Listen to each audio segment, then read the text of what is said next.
Guys দেখতেই পাচ্ছেন আমাকে সকালবেলা ফোন করে বললো যে আমাকে নাকি মার্সিডিজ দেওয়া হবে।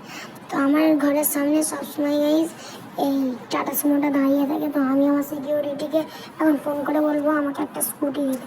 তো আমি স্কুটি নিয়েই নিয়েছি। তো আমার বাড়ির সামনে গাইজ একটা পুলিশ স্টেশন আছে। তো তোমরা পুলিশ স্টেশনকে দেখতেই পাবে। তো চলো আমি বার হয়ে গিয়েছি। তো দেখতে পাচ্ছি পুলিশ স্টেশন নীল কালারের। তো আমি এখন যাচ্ছি এয়ারপোর্টে ঢুকতে। এয়ারপোর্ট থেকে আমি একটা রকেট ভাড়া করবো গাইজ, 10,000 টাকা নাকি আমাকে দেখিয়ে দিয়েছে। তো আমি এখন গাড়ি থেকে নামবো, নেমে রকেটটা যাদের তাদের দিয়ে যেতে হবে। তো গাইজ দিয়েই দিয়েছে আমাকে, ফোনপেতে আমি 10,000 টাকা করে দিয়েছি। তো আমি এখন উঠবো। তো উড়ছি, চলো।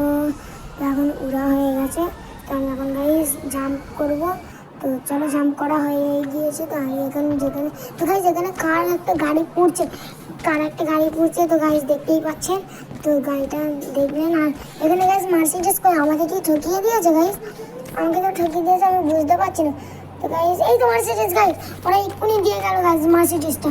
তো আমি মার্সিডিজে করে এখন বাড়ি যাবো গাইজ, তাই মার্সিডিজে উঠেই যাচ্ছি। তো চলো, উঠে গিয়েছি। তো গাইজ গেট খুলে বসে গেলাম।